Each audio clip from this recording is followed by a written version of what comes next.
Hey everyone, what is up? I'm hoping that you are doing well and you've been feeling good about just everything you've been learning thus far. Now, we are at the tutorial for niching, right? Making sure that you're able to niche as a multi passionate CEO. And I want to remind you that, we are to be documenting everything. Yay. And preferably in one document. You don't want to be hop skipping and jumping to everything. So remember my previous document, as in previous section with the business core, all of that's right here. And then now I'm going into niching, right? So just encouraging you. By the way, I'm using Monday.com. I really recommend it in terms of just a holistic view of your empire, right? Like you can literally create separate spaces for your different businesses and stuff, create documents, like all of those things. So I highly recommend it and stuff. And then in terms of project management, I highly recommend basecamp.com. But yeah, we'll get into tools later on. But like, I wanted to mention this.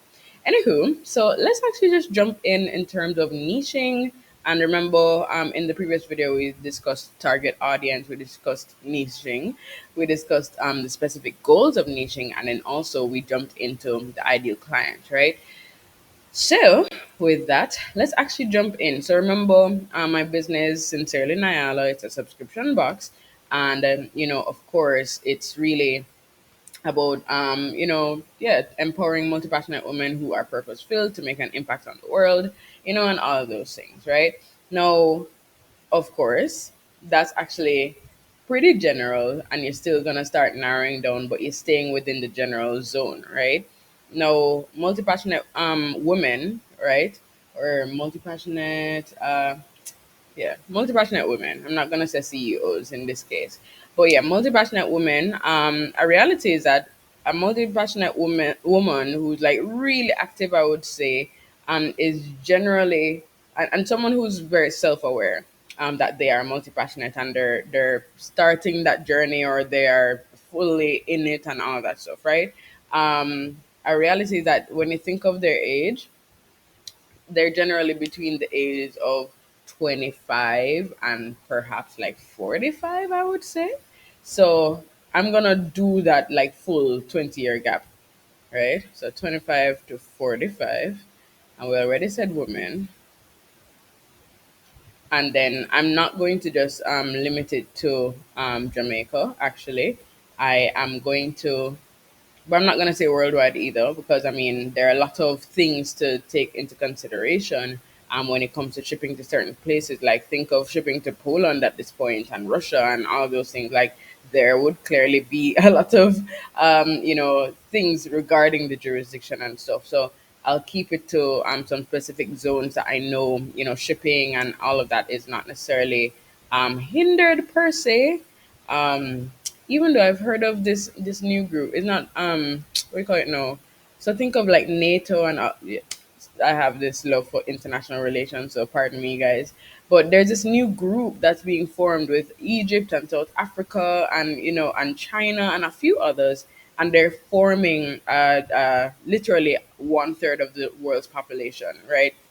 And so they're poised to become the world's new superpower, which is very interesting. So just in case you never knew, yeah.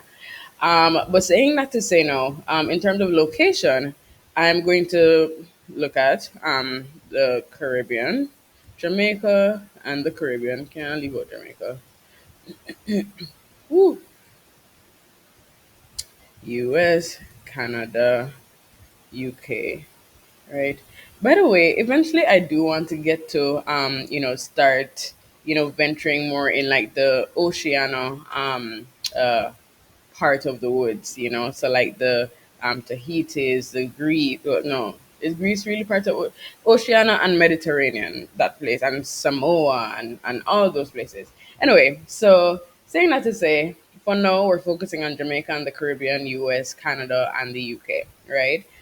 Those are the main places that I would say shipping is pretty easy and straightforward, right? Now, clearly, that's a whole 20-year age gap. That's women, of course. We're not getting into the If you know, you know. We're not getting into all of that, right? And then also Jamaica and the Caribbean, US, Canada, and the UK. So that's a lot of people, right? And I wouldn't be surprised if, yeah, yeah, like I mean, that's minimum one third of the world's population. Well, no, not so much, but you get what I'm saying. Enough people. So we're gonna go deeper now, right? So focuses on common interests. Now, when you're saying common interests, like what we're talking about, because there are a variety of interests that people have, that we can explore. You get what I'm saying? So how do you do this process without getting caught up in the mammoth or the complete collection of interests that exist in the world, right? In that case, and I'll be very real with you, we're gonna be thinking of one, ourselves. Secondly, we're gonna think of past clients or customers, and we're thirdly going to think of the ideal client that we started to craft in the previous video. Now, firstly, why are we thinking of ourselves? Like, does that sound selfish? Does that sound like you're doing things according to what you like? Like, there are lots of persons who say, don't create content for you, create content for other people. But the truth is, like, you're not really having conversations with a lot of these people. So what do you do with that? Like, let's be real, right? So the truth is, what you're trying to do is work on serving from a place of authenticity and from a place of introspection, where you are trying to create offers, you're trying to create services, you're trying to create products, you're trying to create content, all of those things from a place of that introspection and understanding of the interests you have, the interests that make up you as an individual or a character and stuff. And don't be afraid of documenting that. So if you're someone who you like natural juices, you like to exercise, you like to pray in the morning at 6 o'clock, you like, don't be afraid to document that, because as much as, yes, you are a unique individual and so some interests end up being a common place or a gathering place. Think of a watering hole, where people come to drink, and say, oh, hey, like, I like that too, kind of a vibe. So don't be afraid to document that, right?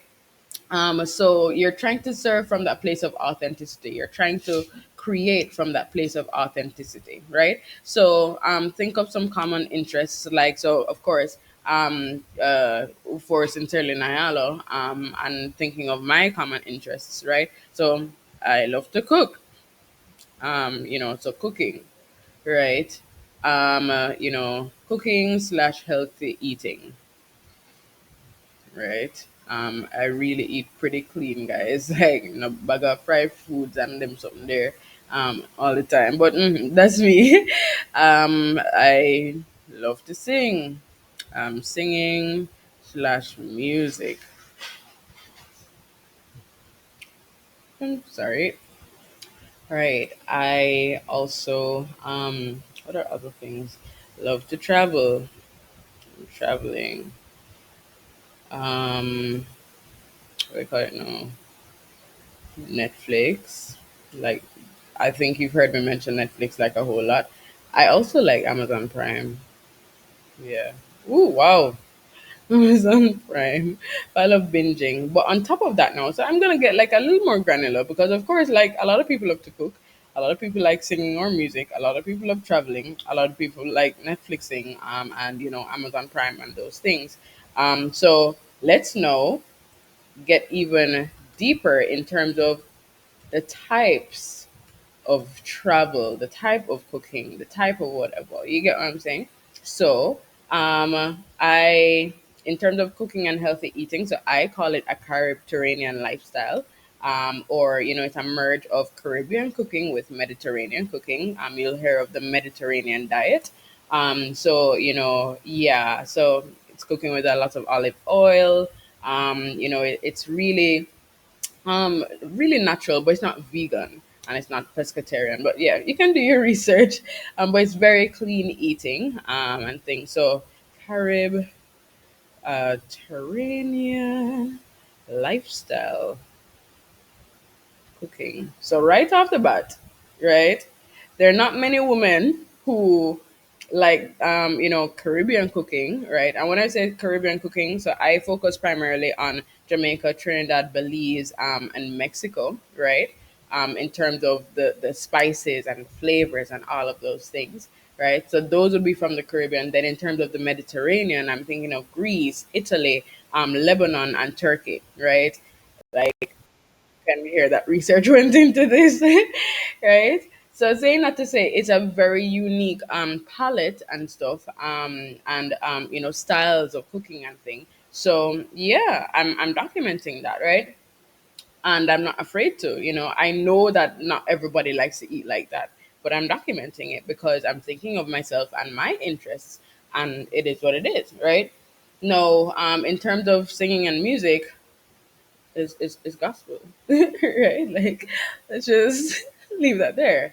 But on top of that, gospel, and let's just make this differentiation from now, because there are a lot of people still just refer to gospel music as like a genre when it's not. Gospel is a subject, but you have gospel reggae, gospel rock, gospel soca. You get what I'm saying? So let's still acknowledge the different genres. So in terms of genres, like, you'll find that I like ballads, or R&B, and soul type things. I also love rap. Yeah.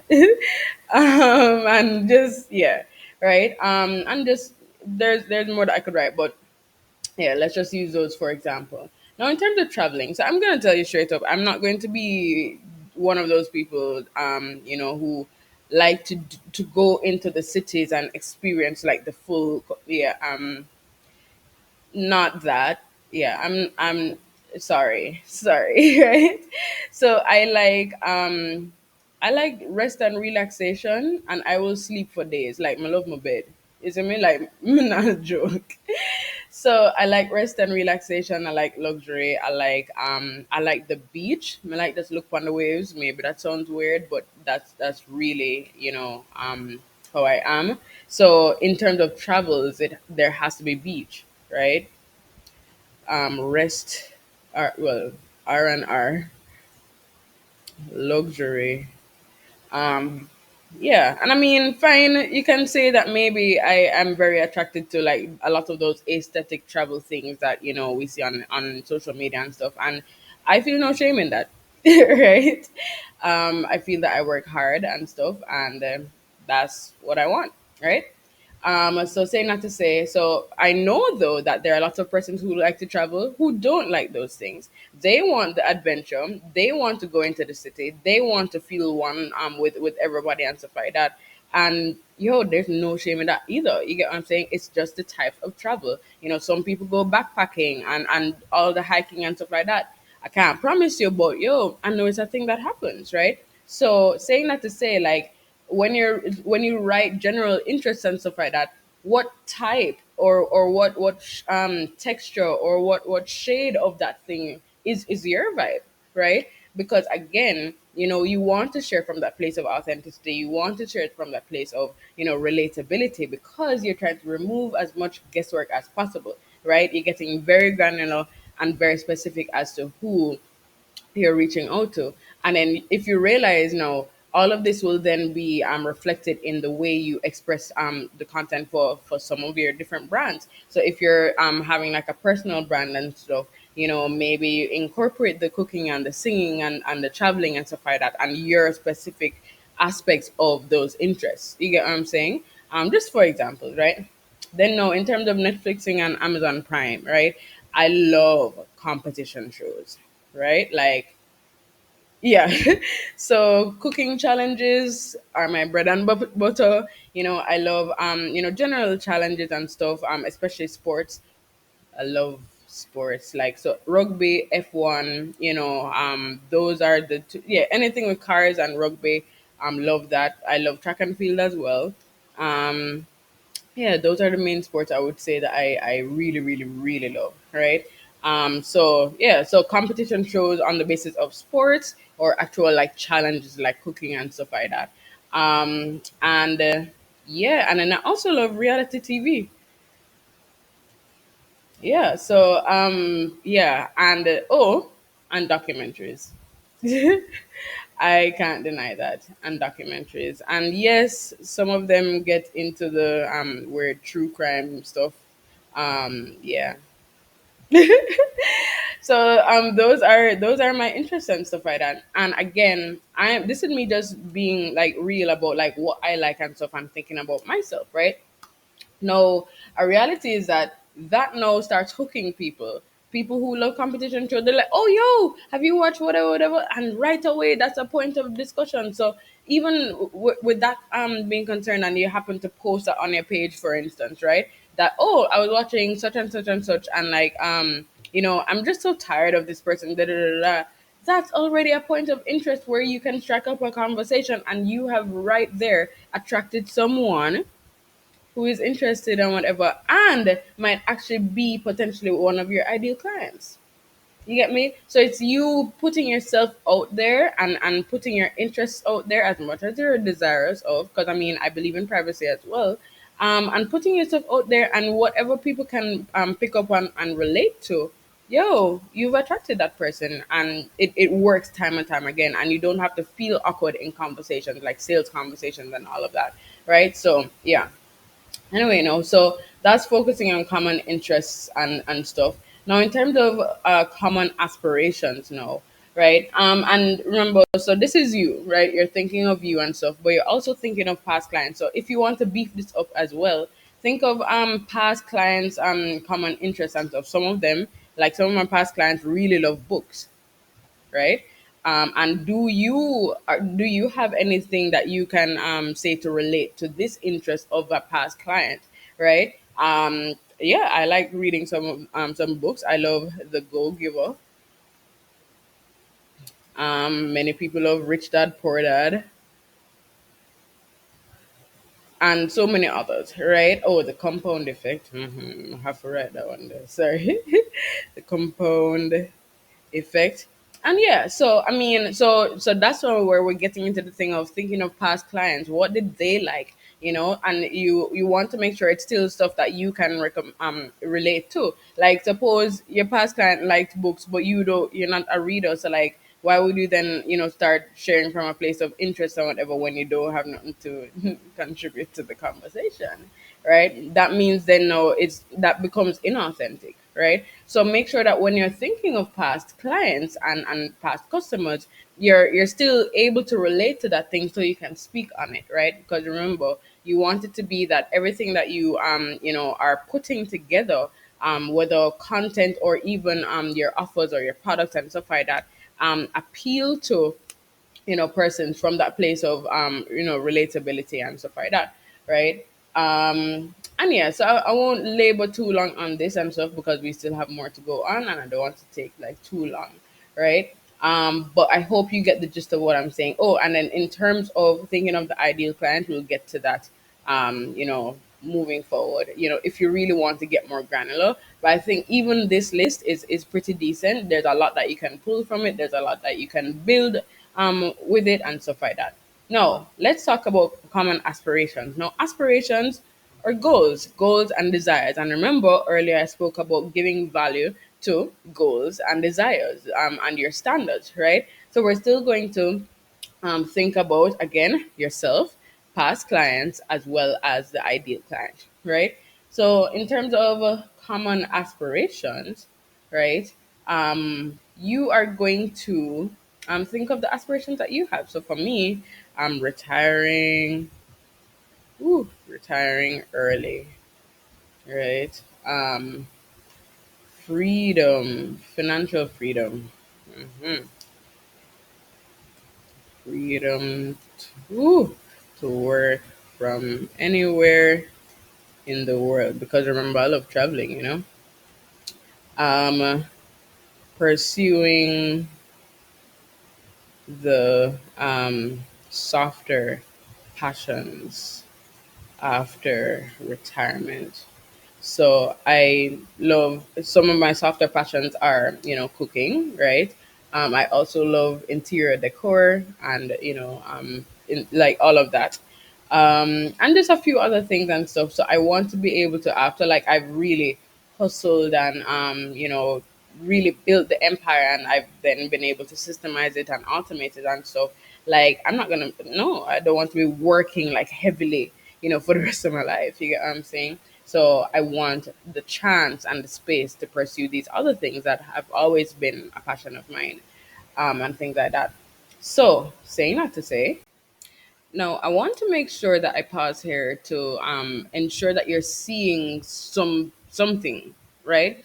Now, the truth is, remember, niching is not only for marketing, but also it's helping you in terms of product development and service development and all those things. If you are going through this whole process and journey of actually niching and getting into the granular likes and dislikes of the person that you want to reach out to and stuff, and deciding to speak from that place of relatability and thing, the truth is the idea of product development becomes that much more easier. The idea of process development also becomes that much more easier, or that much easier rather, because you then understand more of the lifestyle that these individuals would have. So if it is that this person loves to cook, it means that maybe they cook daily, right? If this person loves to travel, it means that they'd love to possibly learn on the go. They might not necessarily be behind their desktop all the time. If it is that this person loves books, it means that they like to have time or quiet time to themselves. Like, you get what I'm saying? So, like, yeah, you get to start going into the mind and really starting to play out a lifestyle that someone, and I don't want to say it's based on stereotypes, because I mean the act of reading a book requires you to be okay with quiet time, right? The act of cooking means that you need to set aside time, to cook, right? So I'm not trying to go down the road rather of stereotypes, or like labeling people necessarily. We're focusing on the thing or the matter at hand, and then what would be required to allow for that thing to flow freely. So I'd like to make that differentiation right there. And then in terms of retiring early, so maybe that person wants to get certain things done in order to retire early. Maybe this person desires financial freedom, so they need to be taken on a path or be provided with a service that will help them to move towards financial freedom. And that will also possibly help you with budgeting. You never know. So there's so much that you can do with this information because you are doing this deep dive right now, right? And so by the time now you get to development of your full offer, and then your product suite and all of those things, y'all, you're operating from a place of empowerment, right? So yeah. Anyway, no. So let's go now to the final bit, which is the core no, right? And remember, auto focuses on common interests, inner focuses on common aspirations, and then the core focuses on stages of life and lifestyle and nature, right? So for me, for sincerely Nyala, the multi passionate, that's the nature, right? Lifestyle. I would say generally relatively busy with the desire to be more free. And we already spoke to more freedom. So, I'll just repeat it just to reiterate it for my purposes. Then in terms of stage of life, now interestingly, as much as there are a lot of women who are multi-passionate and stuff like that, there's some multi-passionate women who are mothers, right, in that age group, right? And whether they have, toddlers, or whether they have teenagers, or because it's up to 45, teenagers, or even young adults, like going maybe up to 822 thereabout and whatever, like that's a thing, right? So what's the stage of life that they're at? Like, how can I relate to that person? So I can't relate to somebody who, well, I mean, I have no children, so it overall I don't relate much to mothers. I relate on the basis of womanhood, but I can't say, oh, just set aside 5 hours and you'll be fine, because I know that, in that 5 hours, maybe your baby's diapers might need to be changed like 3 times. You get what I'm saying? Or maybe you need to attend parent teachers meetings, or, so saying that to say, like, a lot of the things that I might recommend, well, if it was coaching, would not necessarily apply. But for a subscription box, maybe I can say, like, if I choose to have mothers as a part of my niche, maybe I can, send an encouraging mug, or something that reminds them that they're a great mother and they still have the power to pursue multiple passions, or stuff like that. right? So what is the stage of life that you want to focus on for your niche, right? And I would say someone who is a full-time entrepreneur that's in the building stage of life. And when I say building stage of life, so you're trying to, potentially move towards getting your next car. You're trying to save towards a house. You're trying to, just really shape your life in a certain way and stuff. And in the midst of that, you're building an empire that pretty much funds the type of lifestyle that you desire, right? So I can, through the subscription box, send different items and that will help to encourage, or that will help to just make you feel good about yourself as you pursue things, like help you to document things, like, yeah. So there's a wealth of things that I can pull from that because I'm focusing on that specific stage of life.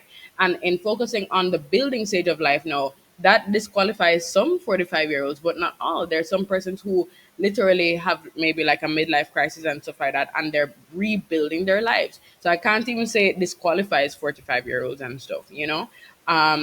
So maybe, so what I'll do is say rebuilding, just in case. But yeah, so guys, right off the bat, even before even going on social media, even before going on Google and all of that, this, by the process of observation and introspection and all of those things, you have come up with all of this information, all of this, right? So saying that to say, give yourself that pat on the shoulder, that you have all of this information, and so from this information, you are then free to create for your business, and create for your digital efforts, and create for your systems and stuff like that, right?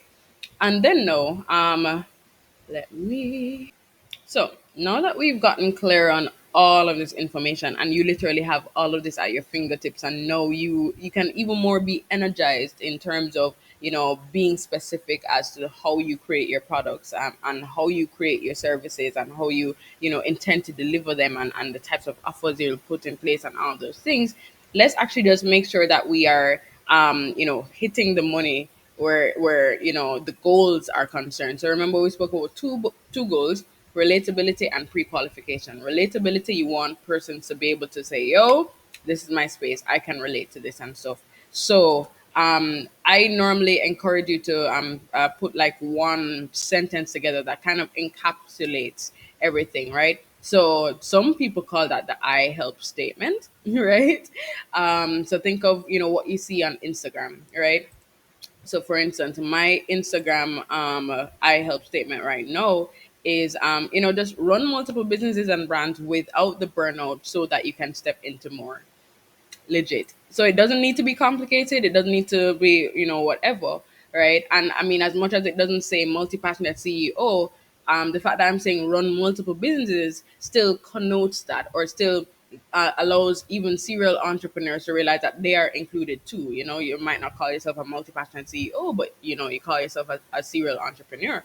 So the point of relatability, that binds everything together, and allows persons to know that when they're a part of my community, that is the goal that we have, and that's the goal that I want all of us to relate on. Yeah.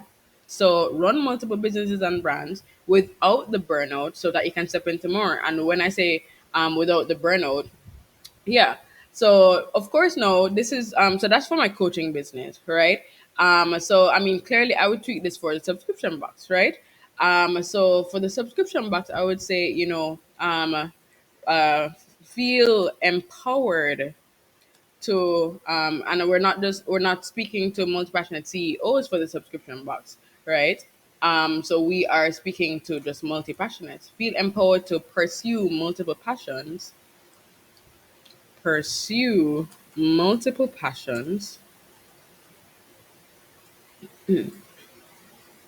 so you can step into more, right? And when I say step into more, you can step into more. So for my coaching business, I normally say more time, more money, and more flexibility, right? The more that I could be referring to right here is more of an embrace of life, more of an embrace of purpose aligned walking. Like, more can mean so much, and of course, I just massage that a little bit in terms of getting granular on what that point of relatability is, right? and it's based on me knowing what my people, desire through and love through the common interests and all those things, that I would then come to that place of, or that point of relatability. Then no criteria for pre-qualification, right? You want persons to be absolutely clear that, this is the community. And especially, like, for instance, think of a subscription box. You want it to be that persons know why they are subscribing to your box and why they want your box on their doorstep once a month. Like, what is the reason, right? So criteria for pre-qualification could include, the desire to not feel alone anymore, in having multiple passions. There are a lot of multi-passionates who feel alone on the journey and feel misunderstood and stuff. So you then the persons are able to pre-qualify themselves by recognizing that in this community, I don't feel alone, because there are multiple people, multiple voices that you hear, and encouragement, consistent encouragement to pursue multiple passions. So you can have as many criteria for pre-qualifications as you desire. I wouldn't say overdo it and go up to like 10, but like if you have like 3 to 5, that definitely helps, right? No, saying that to say no, right? We go down to the ideal client. So now that we've gotten all of that out of the way, all of that out of the way, what is the value that you want the person to recognize, right? In really establishing these common interests, these common aspirations, the state of life and stuff like that. What's the type of value that you bring to them, and how will you get them to recognize that, or what do you want them to recognize in terms of that value, and write that down. So I'm asking you that question, and write that down. And then the second thing, now remember we spoke about the ideal client, what makes that perfect fit, right? What does willingness to surrender, or for surrender to the partnership look like, right? So for me, it's willingness to make the sacrifice of the subscription, willingness to engage in the community, to engage in community discussions and whatever else, like things like that. And I mean, so what is it that you'd want from that person, that basically signals, that throws up that flag, which is not a red flag, but like a nice flag, to say, oh yeah man, that's my person, and I want more people like this in this community.